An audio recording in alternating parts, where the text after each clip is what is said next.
Nakataas po ngayon ang thunderstorm watch sa Mega Manila area o binubuo ng NCR at mga probinsya ng Bulacan, Rizal, Laguna at Cavite. Ayon sa Pag-asa, posible ang pag-uulan na may kasamang pagkidlat sa mga nasabing lugar sa loob ng 12 oras o hanggang mamayang alas 10 ng gabi. Maigi raw na magbantay sa mga weather update sa mga susunod na oras. Sa kabila po ng mataas na tsansa ng ulan, pinaalerto pa rin muli ang mga nakatira sa halos 30 lugar dahil sa posibleng matinding init at alinsangan. Ayon sa Pag-asa, maaring sumampa sa 48 degrees Celsius ang pinakamataas na heat index sa Apari, Cagayan at Abukay, Bataan. 46 degrees Celsius sa Dagupan, Pangasinan, Tuguegarao, Cagayan at sa Kasiguran, Aurora.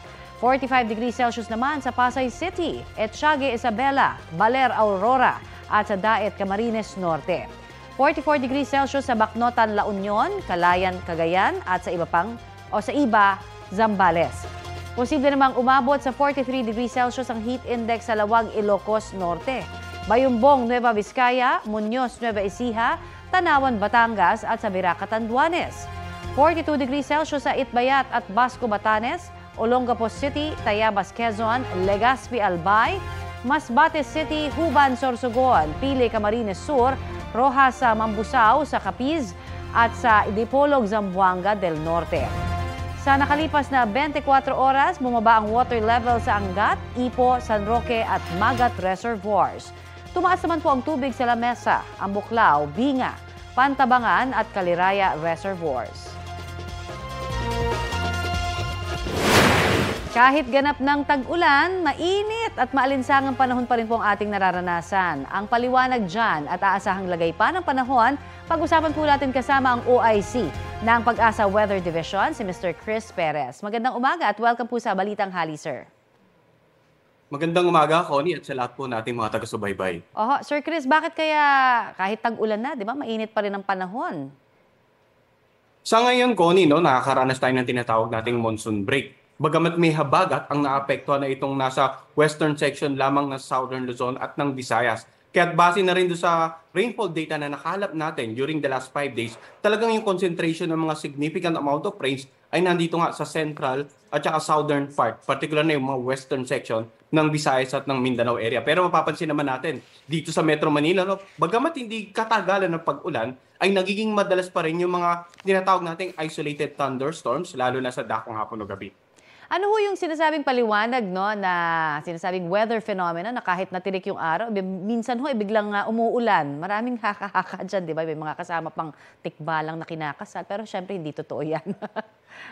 Well, Connie, ang nagpapaulan sa atin, kahit na mainit at malinsangan, tapos biglang uulan ng malakas sa hapon, gabi, minsan may kasama pang mga pagkidlat at pagkulog, yung tinatawag nating mga localized thunderstorm.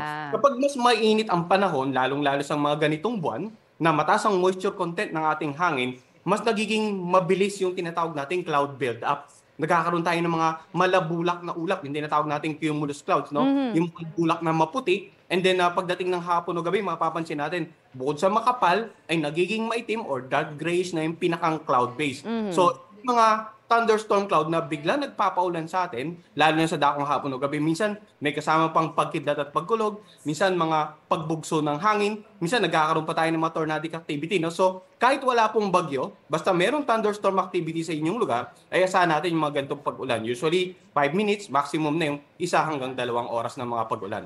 So again, Sir Chris, ano ho ang aasahan nating lagay ng panahon para sa linggong ito, particular na dito po sa Metro Manila? Well, dito sa Metro Manila, Connie, inaasahan natin patuloy ngayong generally mainit, medyo malinsangan, pero may chance pa rin ng mga isolated na thunderstorm, lalo na sa dakong hapon o gabi. So sa mga kababayan po nating papasok ng kanilang trabaho or may mga naka-reading lakad para this week, pinapayan po natin, magdala pa rin ng payong, dahil kundi mang protection sa biglaang pag-ulan, lalo sa dakong hapon o gabi, protection naman po natin sa init ng araw. Samantala sa ibang bahagi po ng ating bansa, inaasahan natin, mararamdaman yung epekto ng habagat, particular na dito sa western section nga ng Southern Luzon at ng Visayas. So far, wala po tayong inaasahang bagyo na makaka-apekto sa anumang bahagi ng ating bansa ngayong darating na linggo. Not even low pressure area po, wala po, ano? Yes, Connie. Kung magkakaroon man, patuloy tayong magbibigay na update agad-agad sa ating mga kababayan. Marami pong salamat sa inyong binigay sa aming impormasyon na yan, Mr. Chris Perez, ang OIC ng Pag-asa Weather Division. Kapuso, para sa mga maiinit na balita, mag-subscribe sa GMA Integrated News sa YouTube. Sa mga kapuso naman abroad, subaybayan nyo kami sa GMA Pinoy TV at sa www.gmanews.tv.